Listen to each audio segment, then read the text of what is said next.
touch you unless you're dead or dying. Yeah, mortgage payment's gonna be late again. I always try to figure out, like, do I pay the electric and the fuel and the groceries and the overdue credit card bill and the cable bill, or do I pay the mortgage payment that's already late and then everything else is gonna be late and then there's gonna be interest and fees tacked on? What are you supposed to do? I mean, can people work 3-4 jobs? I physically can't do it. I'm 49 years old and I'm fucking exhausted. Where's the light at the end of the tunnel? I don't understand what to do anymore. I mean, my mortgage payment's always late. Like, they give you a 15-day grace period, thank God. But then you go past the 15th and you got a big, late fee.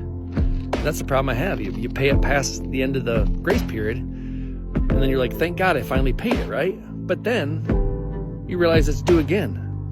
And now you're back. You're behind. You're just like, you feel like you're drowning in water, like when you can't swim and you're in a lake and you can't keep your head above water. Every day, just struggling to survive, struggling to get through, struggling to live another day. Thank God I got my family and my kids. I don't know what I'd do without them. What's up, family? Welcome back to my YouTube space. Thank you so much for being here. Thank you for your support. Thank you for all those who are sharing my videos and subscribing to my YouTube channel. And thank you for all those who are sending me super thanks. Please, I appreciate your support. Today's video, I'm going to talk about something serious. It's about the truth that's going on. And white folks on social media, when you go to TikTok, YouTube, Instagram, I have seen white folks are breaking down in front of cameras, shedding tears. And the reason why is because how the life is in America, how America is hard, how America is, it has sidelined them. Now, they are saying rent is too high, groceries are unaffordable, wages stuck, government is silent. And now they are saying, why didn't anyone tell us it was going to be like this? But come to think of it, black people have been warning white people for a very long time.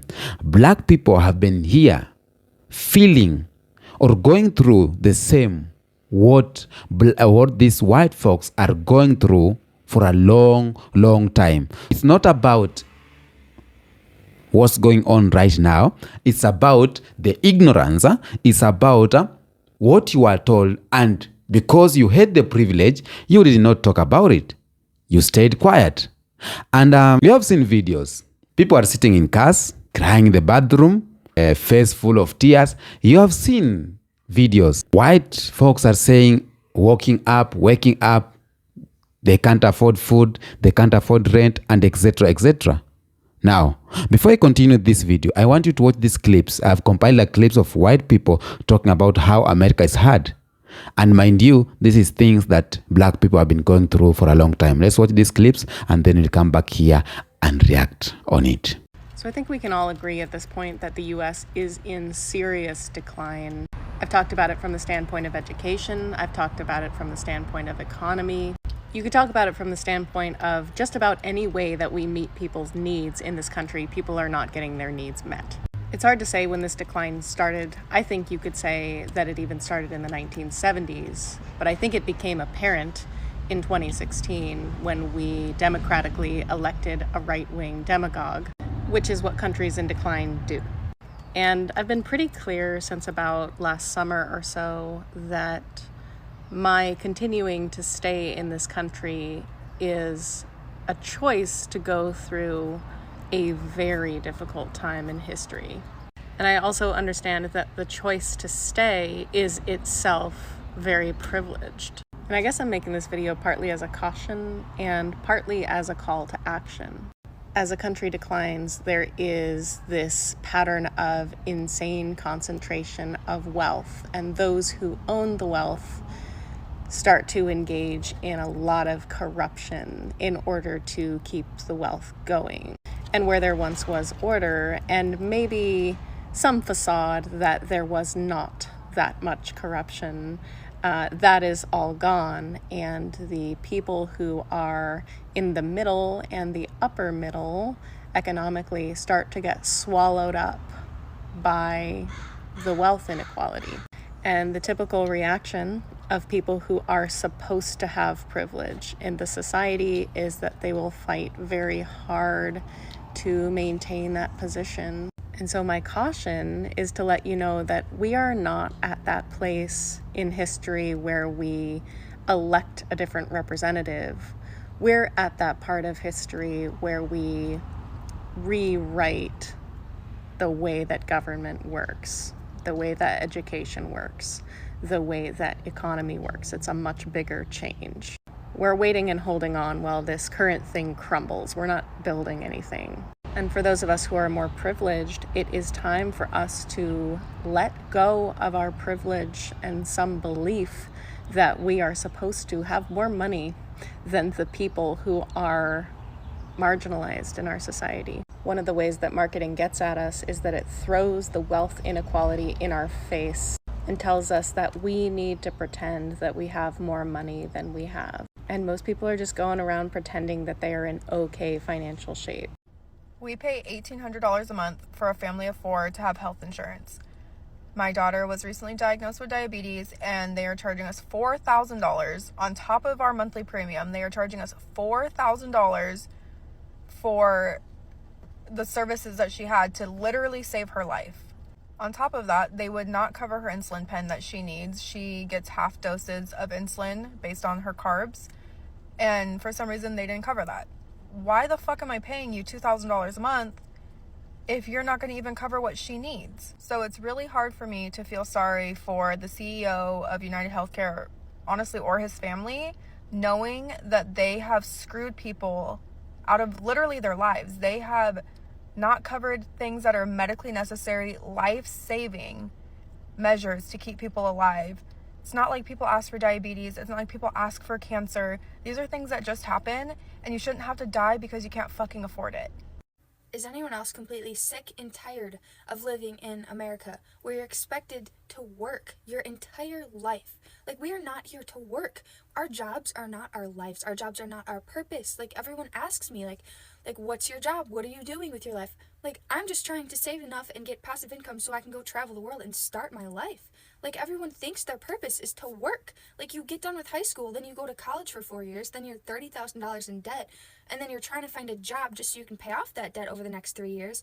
And then what? Then you're making enough money just to pay your mortgage and afford groceries and then pay for kids. And then before you know it, you're 60 and you're retiring and your body hurts because of your job and you didn't do anything that you wanted to do. And that's our life.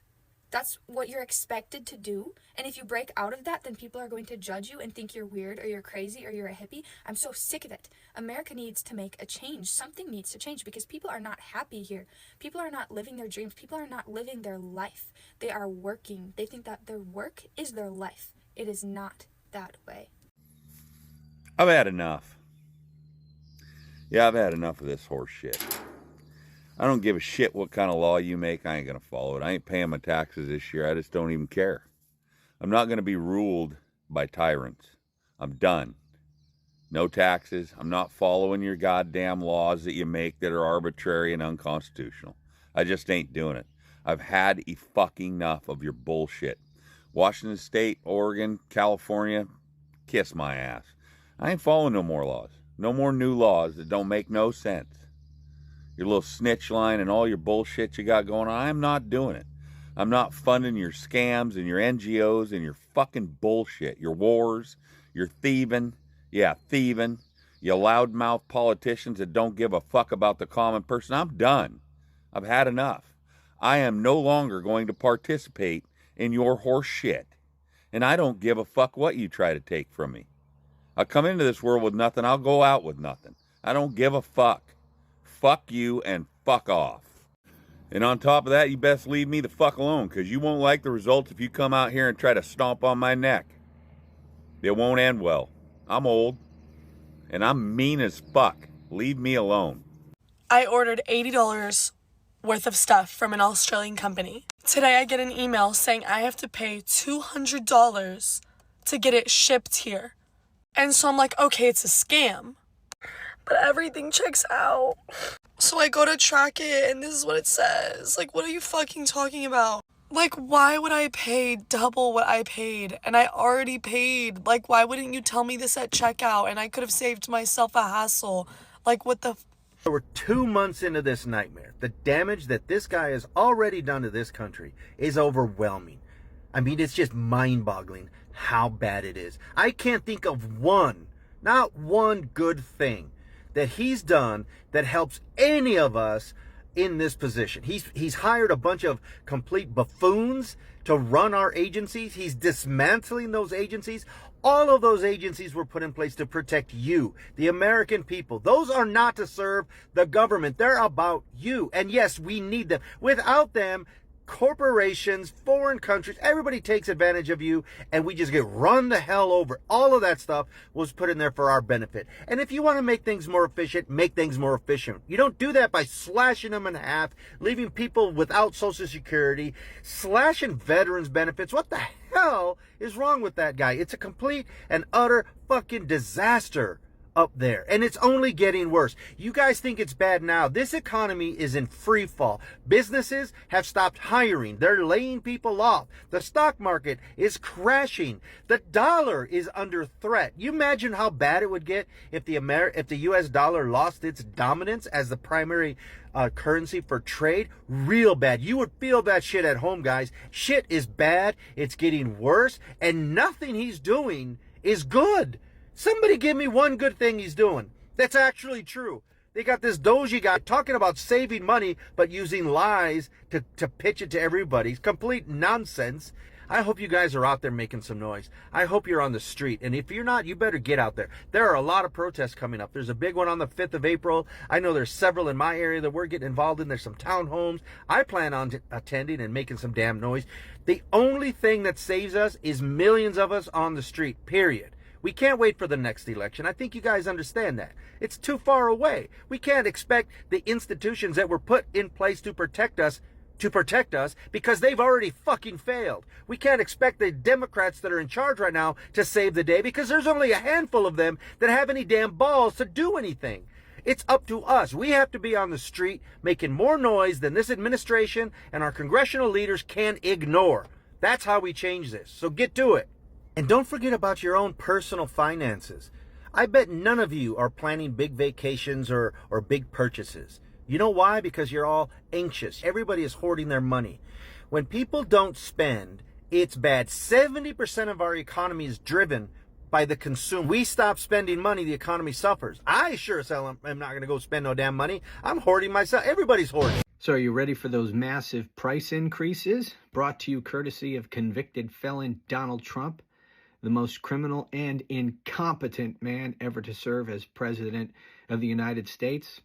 The full effect of his tariffs have not yet been felt, but they're coming. And I know he took off the ridiculously high 145% tariffs on China because he buckled, because China called his bluff, and because he is a coward and an idiot. He had to eat crow and walk those tariffs back, but there are still tariffs in place, 30%. That is pretty significant. Take it from the chief financial officer of Walmart, who is warning that they're going to have to raise prices probably at the end of the month. Here's what he said during a recent interview on CNBC. The guy's name is John David Rainey. He's the CFO of Walmart. He said, quote, "Tariffs are still too high. We're wired for everyday low prices, but the magnitude of these increases is more than any retailer can absorb. It's more than any supplier can absorb. And so I'm concerned that the consumer is going to start seeing higher prices. You'll begin to see that likely towards the tail end of this month, and then certainly much more in June." So that's what you get when you elect an incompetent criminal as president of the United States, a man who had to file for bankruptcy 6 times. He's not a business genius. That was a character he played on TV. And you fools, you MAGA fools, you fell for it. We are not entering a recession. We are currently in the greatest depression in American history. It's random facts inside my brain where basic life skills are supposed to be, and you're not going to want to miss this. In 1933, the United States was in their worst financial and economic disaster in history. You may know this as the Great Depression. 1933 was the worst year of the Great Depression, where 25% of Americans were unemployed, and those that were able to retain their jobs had to take a pay deduction of nearly half. Those that remained employed made an average of $4,200 a year, according to the IRS. So I don't know if you've ever used the Bureau of Statistics inflation calculator, but it's this nifty little tool that nerds like me that are into true crime and history and facts like to use to see how money has changed over time. So I went on over there and I plunked that on in, and $4,200 in 1933 would be the equivalent of $95,000 today. So in this country's most perverse and destitute time, these citizens were making what would equate to $95,000 today. So what does that mean for you? Well, that means if you are not currently making six figures, you are doing worse than someone in the Great Depression. Subsequently, you would need to be making $150,000 to $200,000 a year to be on track with where the average American was prior to the start of the Great Depression. Now, I don't know about you, but I sure don't make six figures. I don't even think I know anybody that does. So we all know the Great Depression was this terrible time where people couldn't afford their houses and had to move in with their parents and downsize, consolidate, so on and so forth, similar to what's happening right now and today. So I was wondering what the cost of a house was in 1933 that the people could not afford their houses. So I did some research, and a new house in 1933 cost an average of $3,900. Which was less than the $4,200 a year they were making after their wages were cut in half. The average house in America currently costs $436,800. The average middle-class American makes about $50,000. That would equate to 11% of the cost of the house with their entire yearly income.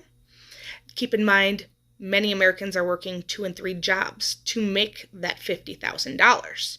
So we are not in a recession. We are currently in the greatest depression in American history.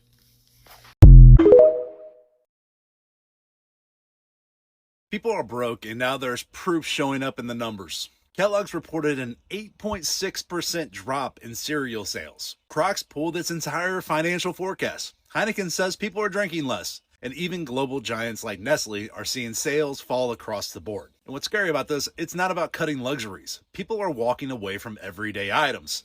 Candy, snacks, fast food, takeout. Last Saturday, I went for lunch at a popular restaurant. Usually packed at noon, we expected a wait. Instead, we were just a handful of people there. Because consumers are cutting back hardest on items that bring joy. Chips, chocolate, going out to dinner. Not because they want to, because simply they don't have the fucking money. And companies know it. Forecasts are being pulled. Behind the scenes, they see the truth. Demand just isn't slowing. It's fucking collapsing. After 5 brutal years, Americans are barely hanging on. And now the administration slaps tariffs on top of it. It's like throwing gasoline on an already burning house. These families are one missed paycheck away from financial collapse. Americans aren't tightening belts anymore. They've run out of fucking notches. Living in America is exhausting. You wake up tired. You go to work tired. You come home, barely surviving, go to sleep, wake up, go to work, come home, and you're still fucking broke. Every single month, rent's due, rent is through the roof, groceries are double what they used to be just 2 years ago. You go to the gas pump to fill up your car and it's like you paid another car note. Everything, and I mean everything, is up in price. But your paycheck, still the same. And once inflation gets done with it, it's probably even a little less. Yet somehow, they keep telling us, just budget a little bit more. Just work a little bit harder.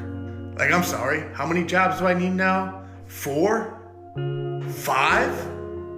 7? That's not living. That's barely surviving. Welcome back. Now, let's try to dig into this for a second. I got a second for you all.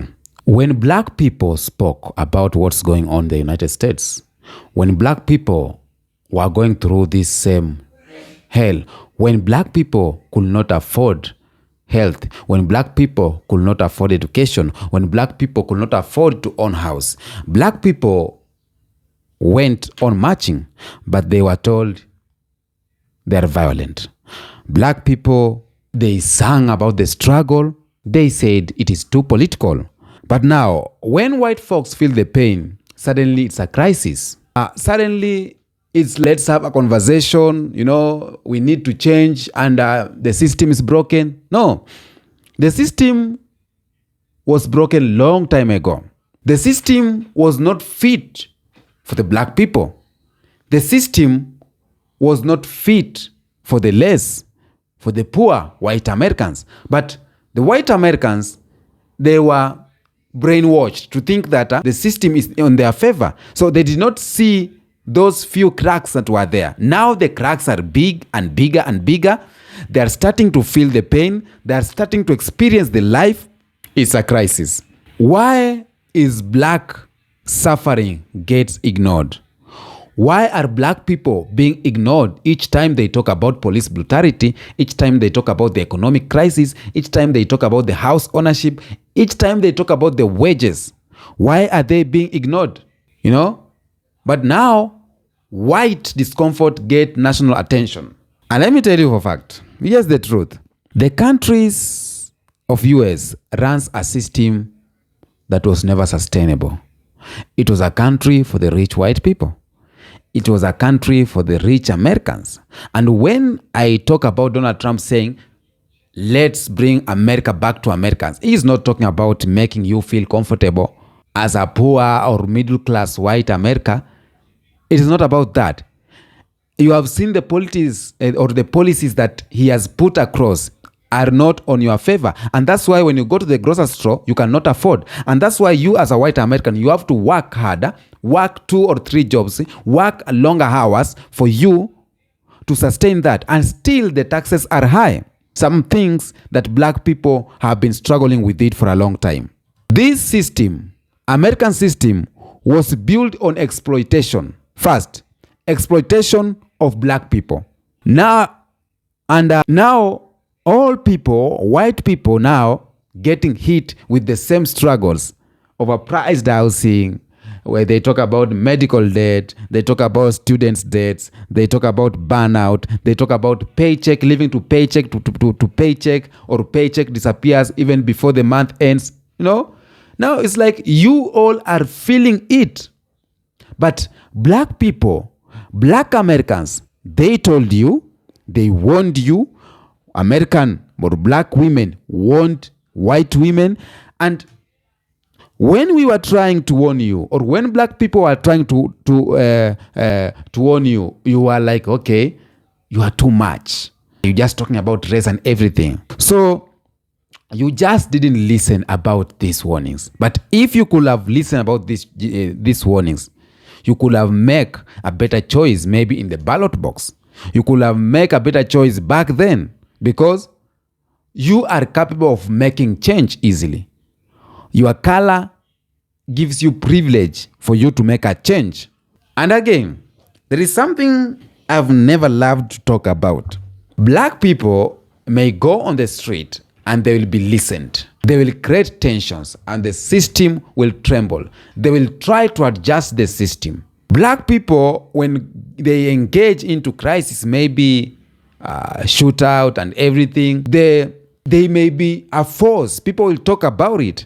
But white people, something that you don't know, when you go to the street, they say you are patriots, you are calm, there's no police interference, you just talk your talkings or your words there and you go home. It doesn't change anything. Oh no, it doesn't change anything. I don't know if you know that. All this change in policies and everything that you see in the white American or in America is because of black people voices. White people voices cannot change a damn thing. Yeah, because white people are like, we are cool. Let's march, then we go home, our voices will be heard. But black people, we persist. We shout, and they call us crazy. But we change policies. All this enjoyment that people are enjoying here, immigrants are enjoying in America, the voting and the everything, is because of the voice of black people. Black people are loud. So, the change of policy. If white America, if you want change in policies, if you want some things to be done in your country, get the voice of black people. Very true. Get the voice of black people. I don't know if you understand me. Because you, as white people, you can't change anything. You talk because you have that privilege. You think they'll hear you, but they will not hear you. But black people, we know we don't have that privilege. So when we go hard. We go deep. We demand. We get. I see white tears making headlines. Black tears, they get criminalized. But you know what? Black tears, even if they get criminalized, we go again and again. We cry. They say we are playing the victim. White people cry. It's America needs healing. But they can't heal that. And that's one thing they have brainwashed the minds of middle class or working class or poor white people. So what comes next? White folks are waking up. I have seen you all and you are waking up, and I love that how white people are waking up.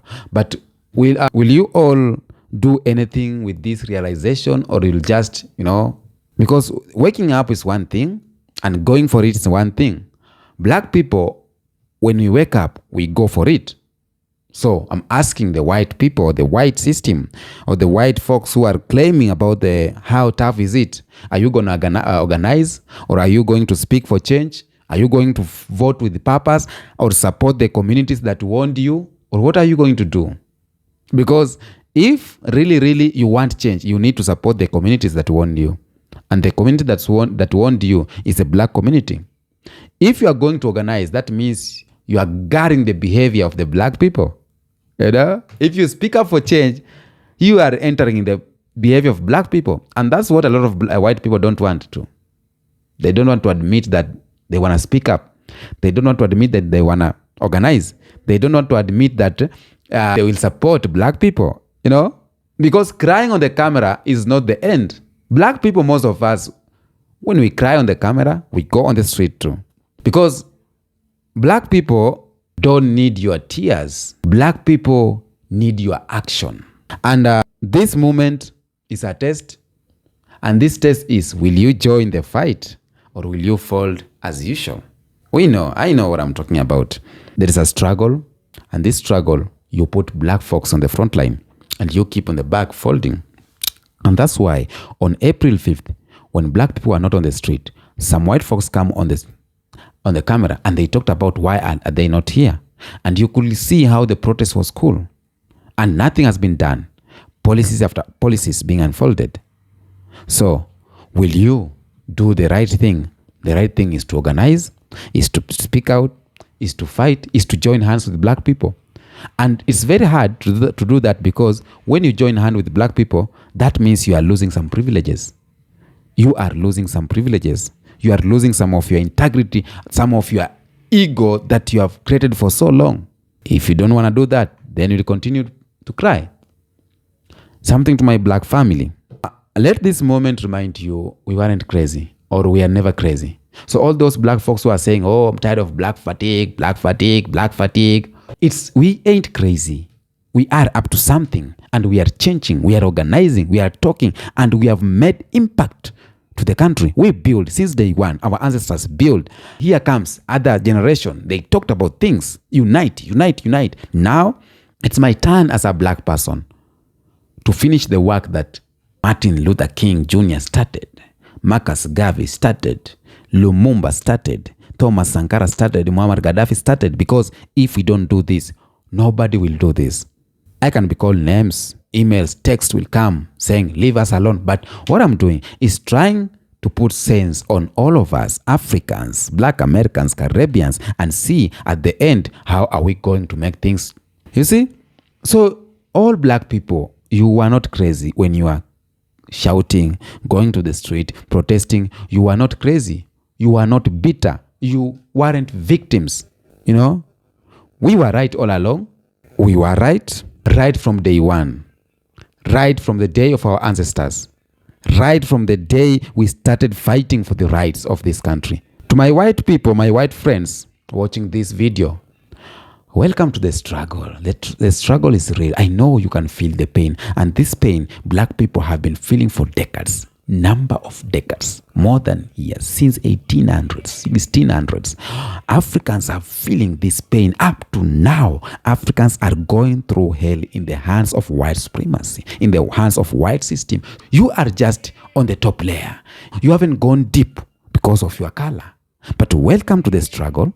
But you have to know you end the first year. Things you are crying about, the salary or wages, working hours, multiple jobs, debts, you are not the first one here. Just take a seat, listen, support black people. Because if you are now just realizing that black folks were right all along, then you are on the right track. But if you haven't realized that black people were right, still you have a long way to go. If you are complaining, if you are really calling out the system, say it with your chest. Then get to work. Get to the road. Speak out. Shout. Don't say it is crazy. It's not crazy. It's fighting for your rights. I am the Kenyan Beast. I would love to see your comments, what you are saying down there about my commentary. Am I on the right track? And share this information with someone you think needs to hear, who is led to the truth. Someone who wants to catch up with what's going on, because I've seen most of black people don't understand what we are trying to talk about. When we talk about this, they will come and say, oh, you're not supposed to talk about this, you are living off our pain and everything, blah, blah, blah. But at the end of the day, in one way or the other, we must talk what is going on. Upon us talking what's going on, we can relate the pain of Africans, we can relate the pains of Caribbeans and the pains of black Americans. And we will come up with solutions. Number one, because we got the same skin color. We got the same mother and father. We got the same DNA. We got to speak in one language. Tell me what you think on the comment section. Until next episode, peace out.